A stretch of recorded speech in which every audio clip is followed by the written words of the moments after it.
Hello everyone, welcome to How to Fuck Up a Startup. We're going to be talking about how I fucked up startups so you don't have to.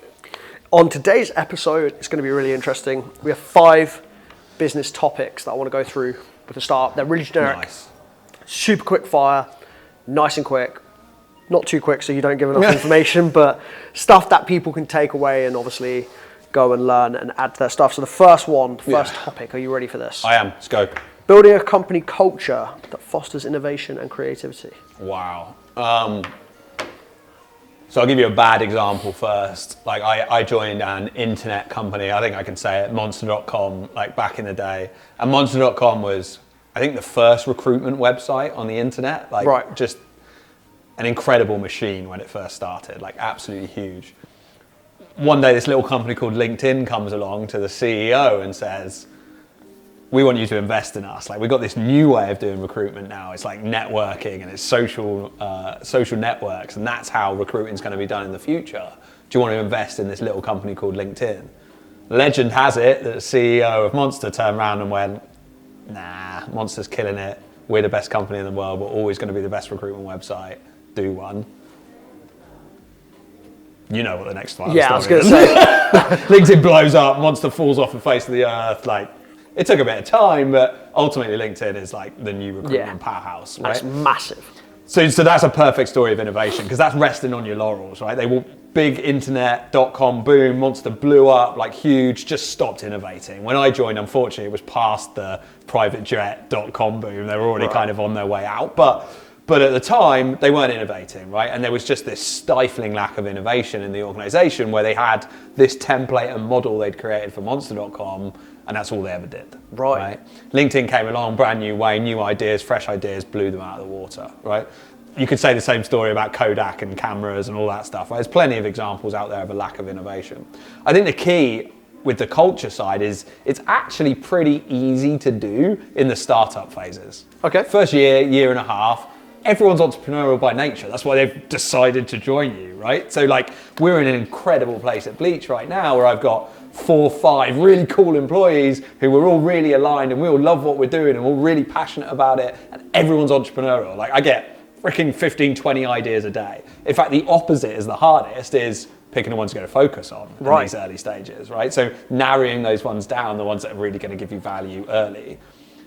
But then as you grow, that starts to stifle, right? Just naturally through the size of the organization. And what I've talked about with the team more recently, because I fucked this up last time, is nailing the culture now. Getting some of those things down on paper that are important to you. Like, always learning. Like, don't be a dick. Like, this kind of things that as you grow, you don't ever want to lose. I love that. And it's never going to stay the same, but it's going to grow with you, right? Yeah. And just making the effort early on to build the things around a culture and how you want to operate is really important early. So one of my big things that I put into 6 Point Media with our culture is we pop a bottle of champagne every time we get a new client who's like quite a big client. And the point is, because... Did you drink a bottle of champagne? Oh, bro, we're going to be popping it with you. That's the very bit, that's the difference. So this is the thing though, like, a lot of people I've found within startups are so business focused that a win is almost like, right, cool, we've done it, next. And they don't ever stop to actually celebrate. And then by the time you actually get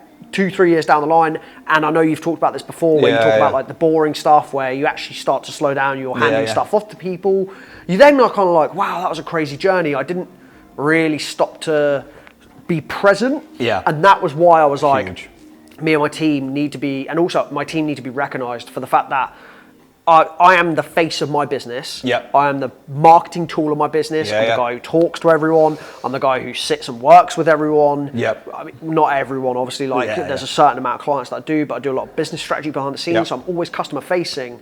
So when the big things happen, it is quite like, hey, Nick got that deal in, or Nick did this, or Nick did, and I literally will not be where I am today without my team. They 100%. Physically got me to where I am through the startup, through the hard times, now hopefully into some good times. And that's why, whether it was a hard time or not, popping that bottle of champagne was so important for culture. So I find it really interesting that you're saying, like, bury that in really early on. And I love that, actually. One of the key fundamental principles that I'm building into Bleach is exactly what you said, right? Like, enjoy the journey as much as you enjoy the outcome. Yeah, cool. There's a massive tendency, particularly within tech startups, like even from the earliest stage, like you go speak to an investor at like pre-seed level when there's barely an idea, and they go to you, what's your exit plan?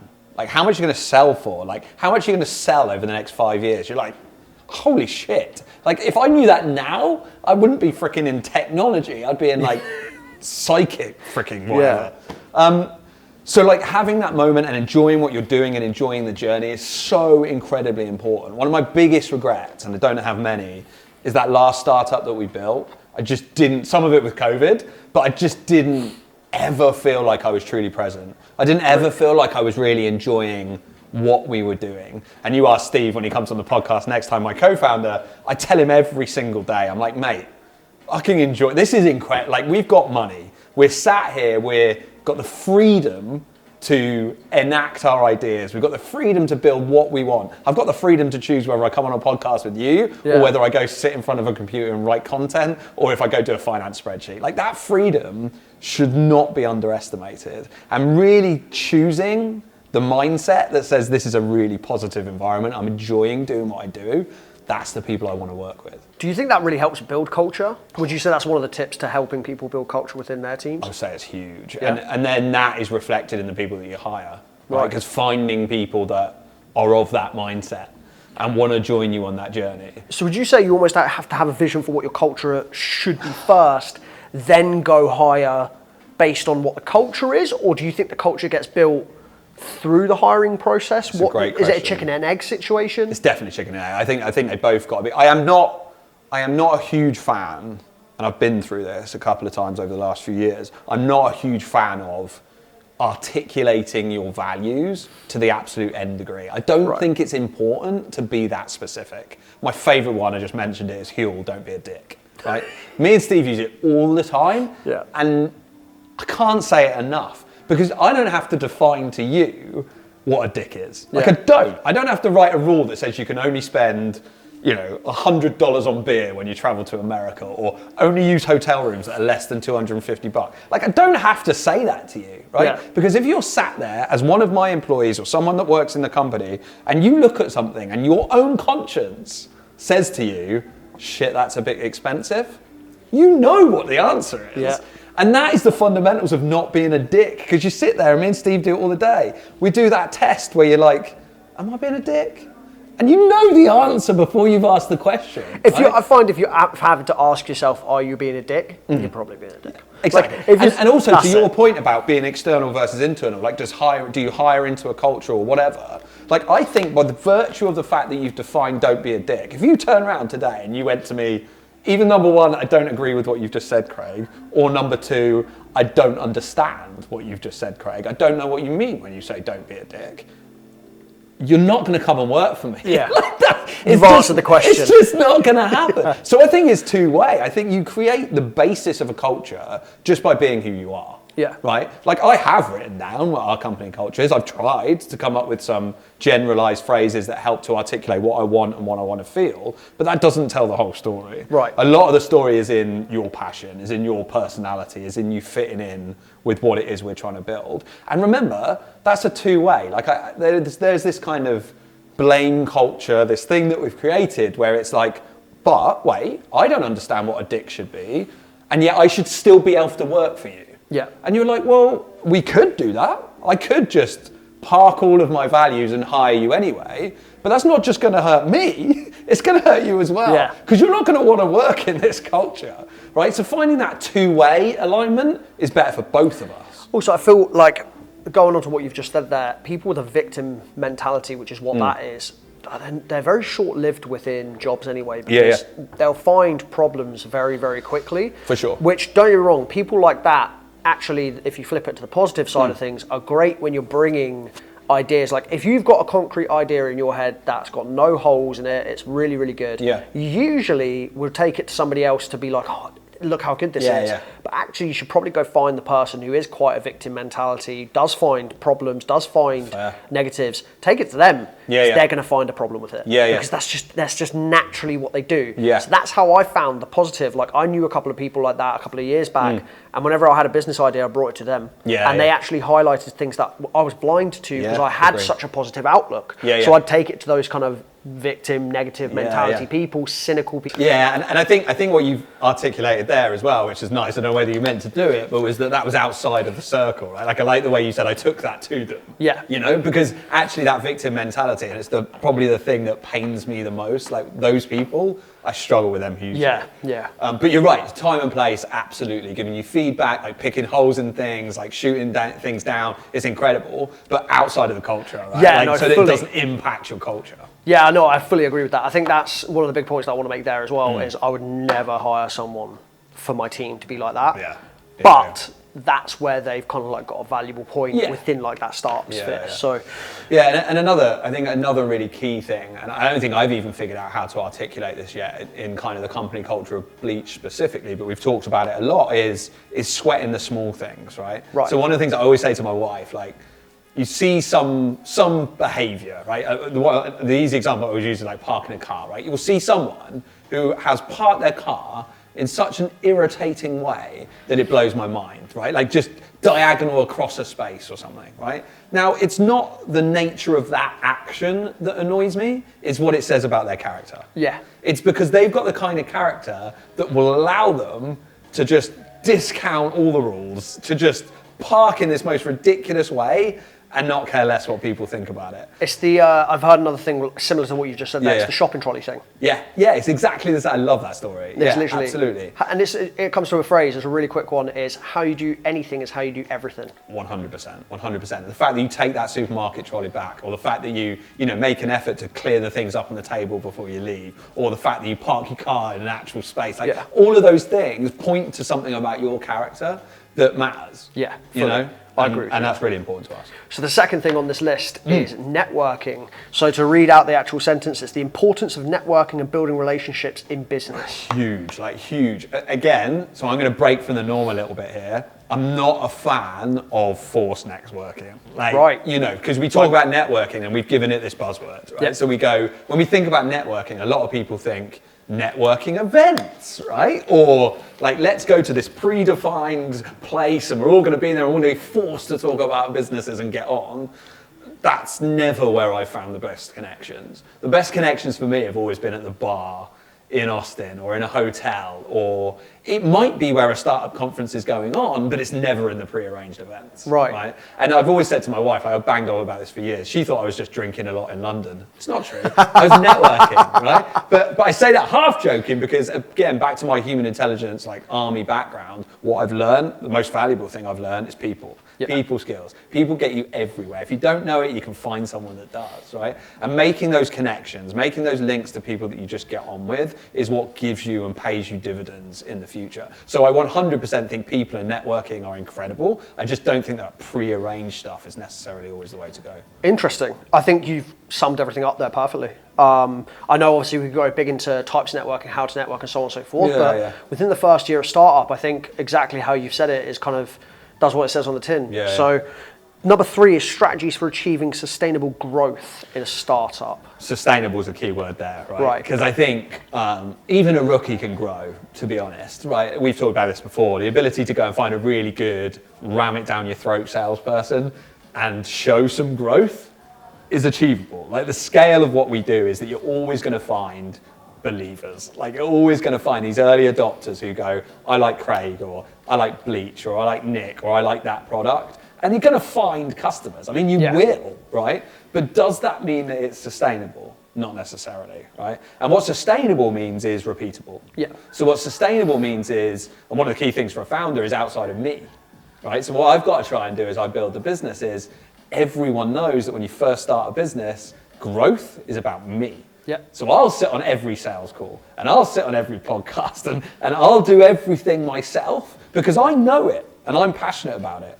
The real hard thing to make that sustainable is to then pass it on to someone else. Yeah, fully. Is to create a model that can then be repeatable and sustainable by other members of the team. So I talked about this on a different podcast where we talked about the scalability of a business. So if you're going to start a business, make sure it's scalable to start with. Yeah. And then also the thing that I looked at was I think there's two types of businesses. Somebody very smart told me one day that, Nick, are you running your business as a lifestyle business, or are you running it as a business you're going to sell in 5 to 10 years time? 100%. And I kind of said, well, what do you mean by that? It's kind of both. And he was like, well, realistically, if you're selling it in 5 to 10 years time, you're going to take as low a wage as possible. You're going to put everything back into the business. You're going to bring as many employees on as possible, as many customers on as possible, as many processes set up as possible, so that in 5 to 10 years time, you can sell it on to someone else. You're not the face. The business doesn't crumble. And it's all great. He said, or it's a lifestyle business where you bring on the customers you want to bring on. You work with them. It's you who's working with them. You up your capital based on how good you get, and you're just having a fucking great time whilst doing it. There's no aim to sell in 5 to 10 years time, because if you did, nobody's going to continue working with you, because they're not working with you, they're working with some other team who've come in, so your business is not really worth much in that sense. So which are you doing? And a very close analogy to that is a services business versus a technology business, right? So in the early stages of me, I knew that the magic sauce was me. Right? Like I'd come out and every business, everyone I spoke to, I'd speak to a Nick and he'd say, look, for 6 Point Media, I need you to be my security advisor. Like I'm getting to this point where I need a security person. I want Craig to do it. Right?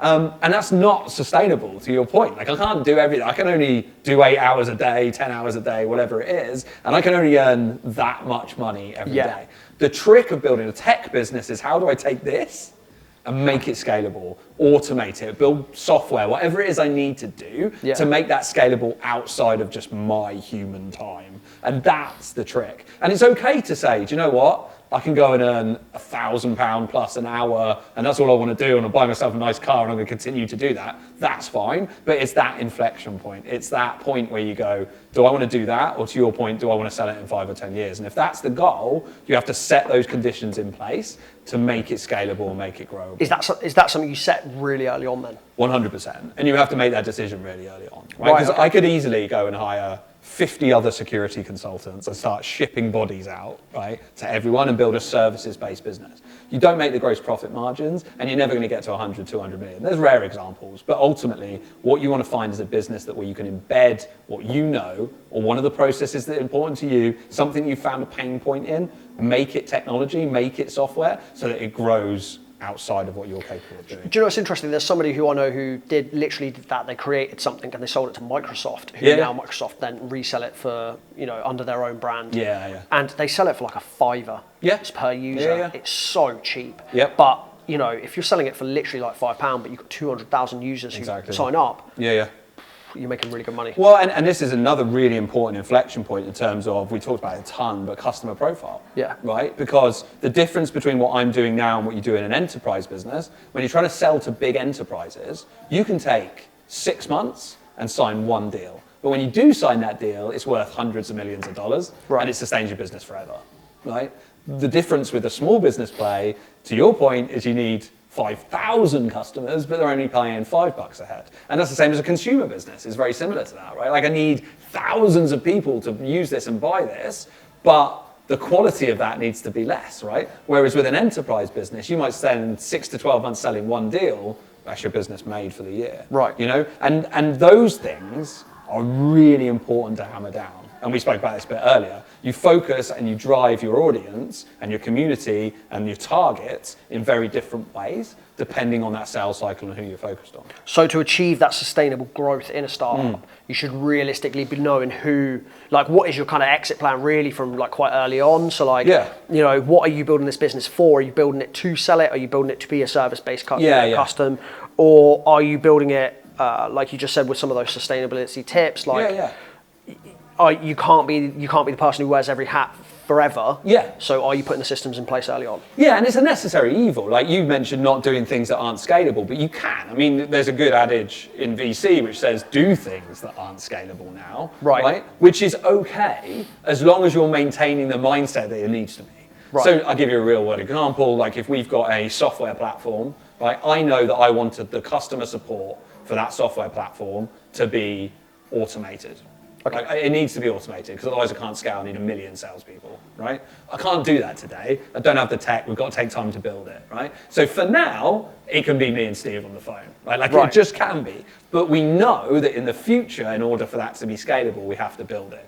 So as long as you've got the mentality that says, I know what I'm not doing now is scalable, that's okay, as long as there's a time limit on it. Yeah, I definitely think some people get afraid to get their hands dirty and dig in the mud 100%. because they're thinking, oh, well, this is not scalable, so I shouldn't do it. 100%. So actually, I really appreciate that you've put that point across because I definitely know that was something I had to do a few times within my business is just go hard until you don't have to. And I think that's half of the battle is people who get to a point where they're like, I don't know if I can do this anymore. And then it suddenly clicks and you go, cool, right, I can go into the scalable option now. But doing the hard work to get it to a point like that. 100%. Number 4 is managing cash flow and finances effectively in a new business. It's the most important job and probably the bit that I hate the most. Like I've never been a finance guy. I actually quite enjoy it now, but I never did before. So I think, so even more in the economy right now, so if you're talking to tech businesses and entrepreneurs, everyone's seen how the economy's taken a dip, right? Like we moved last year from where crazy valuations, and quite frankly I think it's the right thing. Like we've come back down to earth a little bit now. Those crazy, particularly in like the cybersecurity and tech SaaS space, insane. Like unicorn used to be a unicorn because it was rare. Right now it's freaking everywhere. Like thousands of businesses that are technically worth $1 billion. I mean, it's insane, really, the scale that's blown up. And then we had this reset last year where kind of valuations fell off the roof. Like everyone went back to normal. Great story. So we had an investor in my last business. We were a high growth tech company. He was an oil and gas owner, right? He was about 75 years old, been in business his entire life. His family was business run. We jumped on a call about 6 months. He put about 500 grand into this business. We jumped on a call and he was like, Craig, are you making a profit yet? I was like, look, you don't understand how tech works. Like, I'll probably never make a profit. Like, that's not how this business works. We're going to keep taking funding. We're going to keep growing, and we're just going to keep growing and keep growing and keep growing. And we might make money in 20 years when we IPO. Like, that's what the tech world was doing. Just crazy valuations and blowing up, never making any money. And it blew his mind. He was like, you realize I have to go and I'm running a $30 million turnover business, and I have to go and sell something to then go buy something. Like I run a proper profit and loss. And I had this epiphany where I was like, holy shit, I'm so caught in this tech world that I forgot the actual fundamentals of running a business. Like you're supposed to run a business to make money. Like, it's mad that we've forgotten about that, right? And actually what this whole reset in the economy and funding has done is pushed us to go back to those old school businessmen, right? And actually look at it and go, do you know what if I can make this business actually profitable? Which like tech people in Austin and California are like, holy shit, what do you mean profit? Like no one needs profit. But actually we've gone back to the drawing board and it's forced us to go back to those basic business principles of like, I sell something, I make profit off that thing, and that allows me to grow. Not just take someone else's 20 million and straight up buy 50 more salespeople and just blow it all out of the water again. It's about back to those. And I think that's a really good reset to have. And it happened at the right time for me. So as I came into Bleach, I got this reset with the economy, and I'd already had that epiphany, but it was a great time to reset and go, do you know what?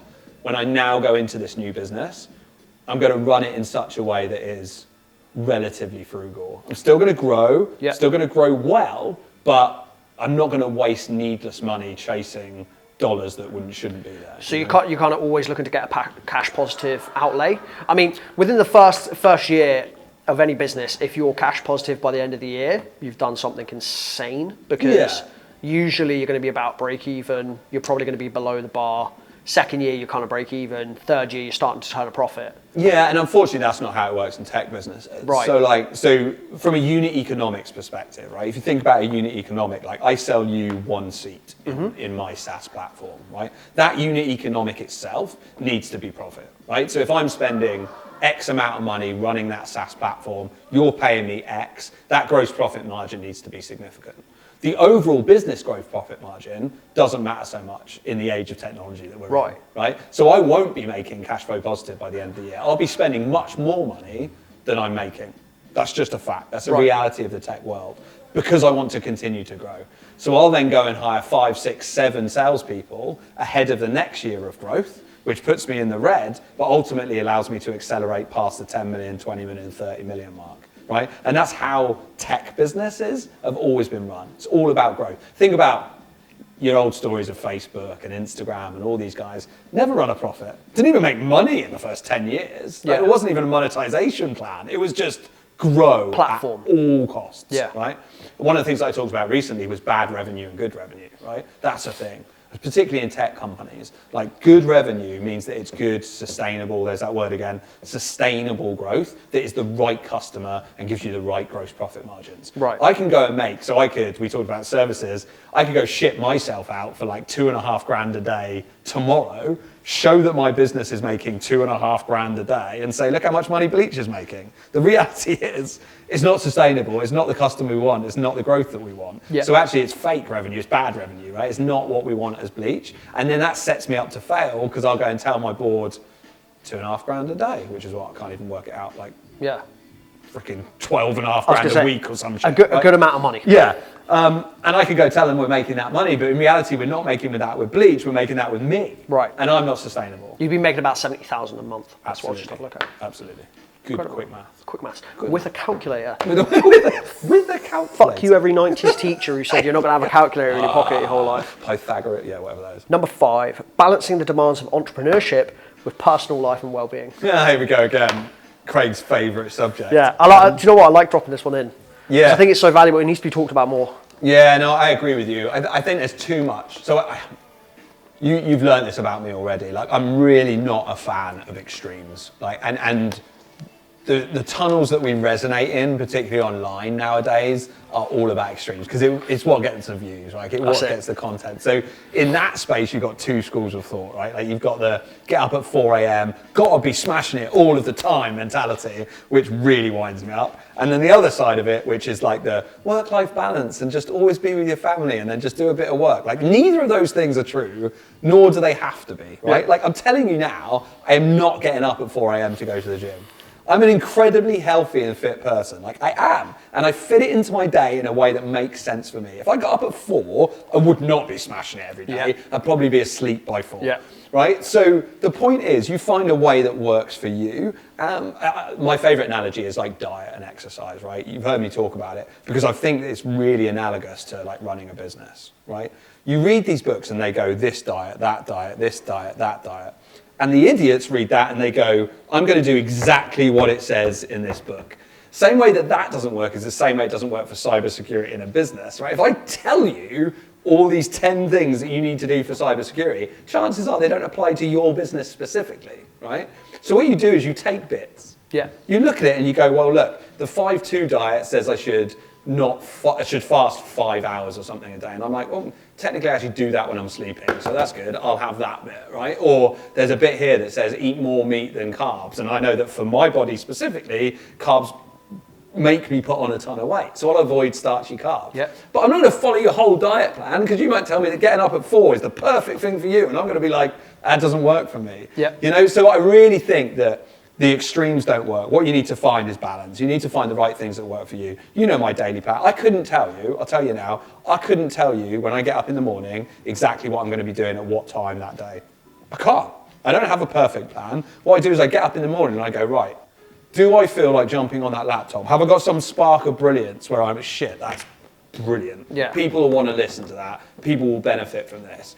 If I do, I'll dive on the laptop. If I don't, I'm like, oh, a little bit drained this morning. Think I need a pep up. Let's go and ride the bike, right? And I don't plan it day to day. I know how my body feels. I understand how that I feel, and I work based on that. You know. So, do you plan? Do you do the whole thing where you like write 3 things down the day before or 5 things to achieve the next day? No.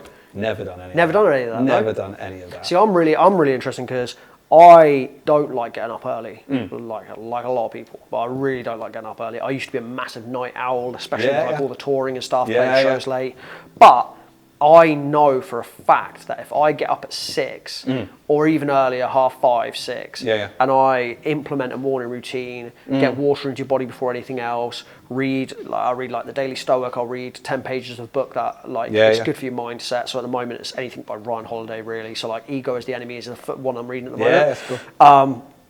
straight away into journaling, knowing the 3 things I've got to do that day. Yeah. If I have something that structured, I finish that little routine after half an hour, I'll go to the gym, come back, get showered, I am ready to annihilate the day. Actually, removing the gym from that bit, what I used to do was that little routine, dive straight into what I call A-grade work. Yeah. So it would be like between, say, 7 and 11 in the morning, 3 hours of just, or 4 hours should I just say, of just intensely hitting the most important thing for that day. Yeah. Go to the gym, get some lunch, and then I would study between like 1 and 3, like whatever I need to do to just excel, so skill stacking. Yeah. I would be finished my day sometimes by like 2, 3, because again, listening to your body. But I would finish the day, have like a good afternoon, have a good evening, and then get a good night's sleep. That was like the absolute peak performance for me. Yeah. And I kind of ebbed in and out of peak performance using that strategy. Yeah. And kind of using what you said. So where you kind of, and I think that's important for some people, not to stick with one of them. Yeah. Like I almost have that like as a performance strategy where I'm into Q2 now, I've started a cut. Yeah. But I've not felt too well this week, so actually I haven't used my performance strategy. Yeah. That will be starting from next week, and then I'll track my performance using it. So Yeah. I can sometimes get really aggressively anal with it, Yeah. and that actually then becomes a hindrance because you stop doing things because you're so focused on this performance strategy. Yeah. Whereas I think using your strategy there, where you're listening to your body, listening to what you should be doing each day, is interesting because you made a point beforehand. I think it was on the previous podcast where you said, you might sit down to do the 16-hour day or your peak performance and be like, I have to do this, but you're not in the right mind frame, so you're just going to force a ton of shit. Yeah. I think the key for me is having general rather than specific rules, right? So there's no getting away from the fact that, as a founder of a business, there are certain things I need to do. Right? Yeah. You can't. I'm not saying don't feel very well today, so I'm not going to freaking bother doing anything. Yeah. Right? That's an extreme as well, right? What I'm saying is, I know I need to do these 5 things, but it actually doesn't matter when. Right, cool.